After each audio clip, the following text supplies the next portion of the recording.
ลมแห้งแห้งพี่น้องเลยยามเช้านี่ลมแห้งขนาดเลย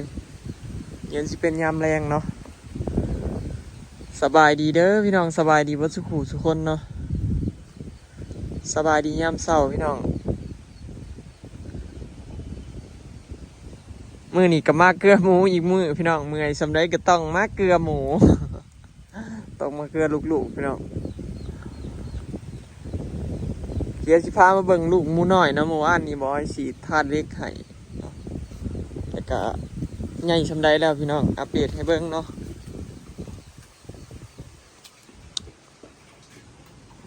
แล้วนี่แม่พันธุ์บอยพี่น้องม่านแล้วม่านวันที่16ได้เดือนหนึ่งแล้วด้วยนี่นางอันบุญหลายบ่สื่อเพิ่นนั่งจักสื่อนะใดจะร้อยตั้งให้นี่กับนางมังมีนี่พี่น้องม่านแล้วนี่นะฮะก็ได้เดือนหนึ่งตัวนี้นะได้เดือนกับ2-3 มื้อนี่แหละ3-4 มื้อนี่แหละเดือนหนึ่งกับ3-4 มื้อมันแล้วก็มาเบิ่งพี่น้องแม่พันธุ์ที่ขึ้นคลอดเนาะนี่นางเฮงๆนี่ลูกเพิ่นกำลังเบ่งพี่น้องกำลังอ้วนเนาะสีท่าเล็กหายนะมันเบ่งขึ้นรถสีให้มันว่านคันโบราณสีท่าเล็กกับบริอ้วนนะพี่น้องใหญ่ขึ้นเยอะแต่ว่าจอยได้หยอกกระบาดอันเนาะเจ็ดโตเนาะคุยอีกตัวหนึ่งแหลนยักขุด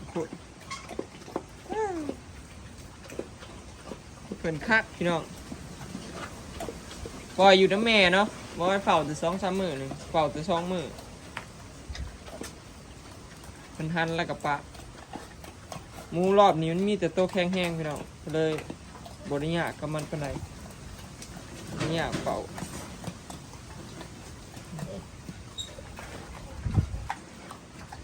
บอลเหี่ยวเพิ่นกระพุ้นผู้ใดจักความเดี๋ยวได้พี่น้องบอลเหี่ยวเพิ่นรู้จักบอลขี่บอลเหี่ยวเด้อเห็นว่าหมูนี่ก็สลัดเด้อพี่น้องรู้จักบอลขี่บอลเหี่ยวรู้จักบอลที่นำผ่อนผูกกอกเลี้ยงลูกดีๆเด้อเฮงเด้อ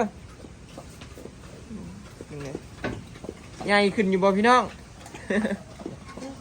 เบิ่งจากมือแรกฮะก็ผ่านมาหามือเนาะ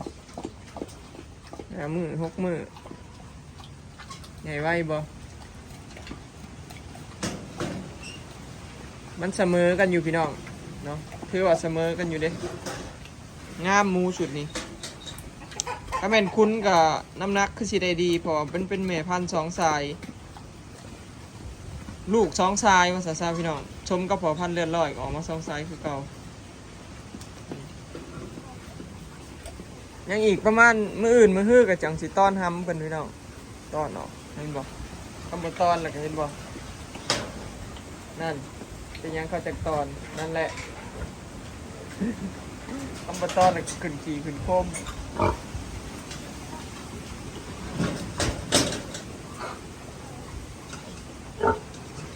ลมแห้งแห้งพี่น้องเสียงร้องข้างๆหนูจะตื่นนอนบ่ค่อยหนาวปานใดดอกเพราะว่าเฮาขังผ้าตั้งไว้เห็นบ่ขังอ้อมปิดเลยคันมันร้อนจักสิแก้ออกแต่ว่าเบิดยามร้อนแล้วล่ะคือสิหนาวเบิดเดือน 2-3 เดือน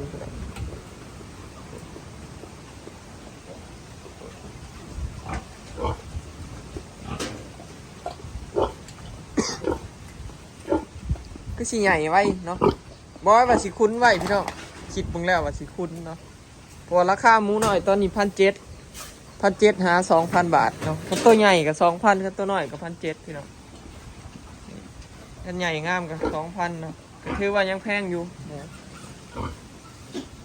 คันบ่ลงฮอด 1,200 1,300 1,500ลงมานี่ถือว่าถูกคัน 1,500 ลงมานี่ถือว่าบ่จะคุ้มปานใดถือว่าถูกเนาะถ้า 2,000 ลงมา 5,700 นี่ยังถือว่าแพงอยู่ ถือว่าโอเคอยู่ได้กำไรอยู่หลายอยู่พันว่าได้ขายราคา 2,000 หรือว่า 1,700 เนาะเป็นอยู่กับหมูเขาหน่อยเท่าไหร่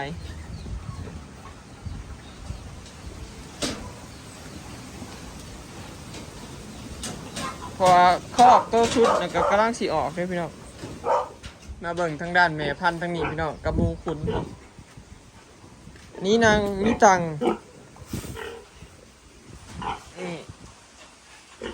มัน2 เดือนกว่าเนาะเอาวันที่18นี่3 เดือนพี่น้องเอาวันที่18นี่เนาะแล้วก็เดือน12นี่คลอดแป๊บเดียวนี่ไว้บ่พี่น้องหมอนี่สิคลอดอีกแล้วแต่หมอนี่ยังรอสมอยู่หมอฉีดยาปัวมดลูกให้แท่งนางพารวยนี่แท่งซ้ำม่านแล้วก็แท่งโอ้นะถ้าแม่นก็สิคลอดไล่เลียกับตัวนี้แหละพี่น้องคลอดไล่เลียกันกำลังมีตังถ้าแม่นม่านก็สิประมาณ2 เดือนแล้วเกือบ2 เดือนเนาะสิได้แต่แท่งก่อนถ้าแม่นน่ะก็หมูออกเลี้ยงกันเลยหมูหาโตนี่แหละพี่น้องเลี้ยงแม่พันธุ์กันเนี่ยเอาแต่สิเป็นบ่ได้เป็นไข่เป็นน้ำบ่ได้เป็นยังบ่ได้ฉีดฉีดยากระแทงบ่อยคิดว่าหนาสิเป็นย่อนปีนอันนี้นะแล้วตกหลุมลงแล้วแทงลูกออกมาเบิ่งทางด้านหมูขุนพี่น้องน้ำบ่ได้อาบให้ยังเหลือหาโตสุดท้ายเนาะหมูขุนนี่หาโตสุดท้ายพี่น้องจักสิได้จักโลน้ำหนักมือหนาจังสิฉีดอันยาถ่ายท้องให้เราสิฉีดวิตามินให้พี่น้องบ่ยังให้พงวิตามินอยู่นี่ขอกนี่อยู่ตรงกันครับหู้พี่น้องฉีดยาง่ายหมูตัวนี้มันหู้คือแม่เพิ่นก็หู้คือกันเลยได้แต่สีเดียวกันก็พอสีดำสีแดงหมดเลยหาโตเนาะขอให้ได้ราคาดีๆพอเราเมื่อกี้ราคาบ่ดีเลยเนาะถือว่าต่ำแฮงเอาใหญ่ไว้ลูกใครเนี่ยแต่บอกยังมีหมูคุณหาโตนะพอได้ขายงานมันแพงเนาะพูดแหละเดือน12 เดือน 1พูดแหละที่จะได้ขายนี่เดือน12กว่าหรือเดือน 1พูดแหละพี่น้องยังอีกครึ่งอยู่มูลอีกเดือนไป2 เดือนที่จะได้ขายอากาศหนาวก็เลยไม่ได้อาบน้ำให้มันจะกวดเนาะประมาณนี้พี่น้องเนาะอัปเดตให้เบิ่งว่ามีตัวใดเนี่ยสิคอดสิมันเนาะแล้วก็หมูคุณยังแต่หาโตมาเบิ่งหมูน้อยพี่น้องซุปเปอร์หนาวบอยเปิดหลอดไฟนี่ไว้เบิดมือมันเป็นอุ่นใช่แต่เขาขังผาตั้งไว้เรียบร้อยแล้วเลยบ่ค่อยหนาวปานใด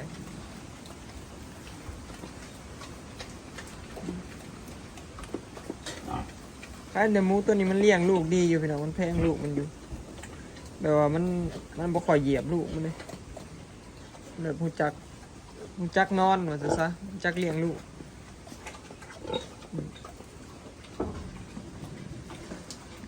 รอบนี้ก็มานพี่น้องเพราะมีแต่หมูเทิกหมูแม่น่ะ2 โตนึงกันได้แต่หมูเทิกแต่มันใหญ่เนาะน้ำหนักดี4 เดือนนี่มันได้หลัก100 โลแล้วหมูเทิกหมูแม่นี่บื้นใส่ชุดๆกับ100 โลนี่ก็ยากพี่น้องหมูแม่นี่มันน้อยมันบ่ใหญ่เท่าหมูเทิกขนาดว่ามันใหญ่สมูเทิกน้ำหนักมันยังบ่สมูเทิกเลยพี่น้องสมุนใหญ่กว่าหมูเทิกอยู่แต่น้ำหนักนี่บ่แน่นบ่หนักพอหมูเทิกนะต่างกันแฮงอะไรเลยหมูเทิกนี่บอยคุณแต่ละรอบนี่ได้100 โลกว่าสุโตนะแต่หมูแม่นี่บ่ฮอดใหญ่อยู่บ่ฮอด90 ปลายอย่างไร100หลายสุดหมูแม่หมูเทิกนี่รัก100 โลออกพี่น้อง110 กว่า120 อันแม่พันซองซ้ายเป็นอีแหงบ่ให้เว้าแล้วพี่น้องรักรอยเศร้าขึ้นเลยพูดตีกันแล้วเอาเอ็ดยกที่หนึ่งแป้ง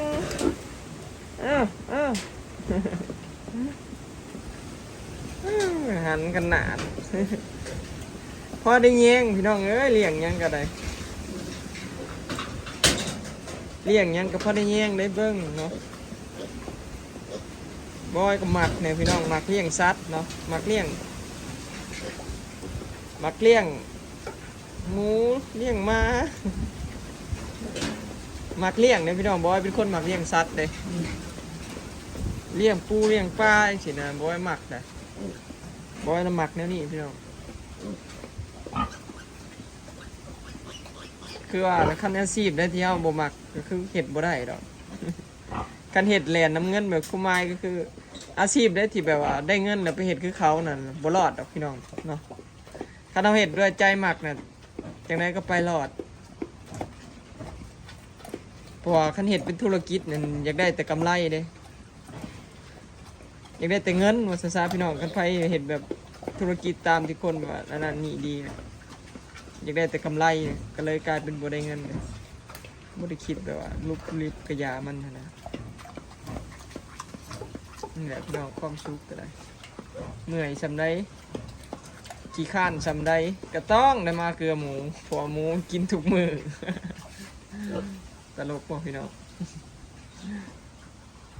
นี่แหละเนาะอาชีพบอยพี่น้อง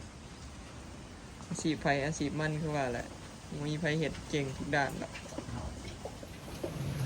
นี่แหละพี่น้องบ่ได้เฝ้าดอกน้องหมูก็ได้กับประมาณนี้แหละ เสียงก็อยากเสียมแหบอยู่น้อยหนึ่งเด้อนอนดึก คืนนี่ประมาณเที่ยงคืนเนี่ยพี่น้องเลิกเนาะบ่ได้ดึกแบบปันไดดอกเที่ยงคืนนี่แหละเพื่อเลิกเพื่อยังกันแบบม่วนพี่น้องปีนี้เนาะพี่ว่าม่วนพออบอุ่นดิถือกับบรรยากาศร่มหนาวกับอยู่กันครบเนาะมากันครบมีครอบครัวมากันครบเลยนะพี่น้องทางครอบครัวทั้งชาวร้อยนี่มาครบแล้วก็พ่อบอยกับใบเตยเนาะแล้วก็พรมานำมากันครบเลยญาติพี่น้องเนาะก็อบอุ่นกันอีกมื้อเนาะก็บ่ได้ว่าจัดหรือหยังเด้อพี่น้องแบบคือเขาเคยกินนะคือเขาเคยซื้อมากินกับครอบครัวนะกับแบบนั้นซื้อเนาะแล้วก็มีเอื้อยเป็นซื้อเค้กให้เป่านะพี่น้องจะได้ก็ขอบคุณเอื้อยหลายๆเด้อที่ย้อนหลังวันเกิดให้บอยเนาะแล้วก็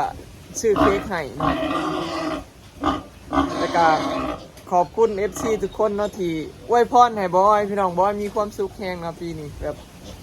สิว่าได้แบบเว้าบ่ถึงนะตื่นตันใจนะปีนี้ก็เป็นอีกปีเนาะที่มีความสุขขึ้นไปอีก แล้วก็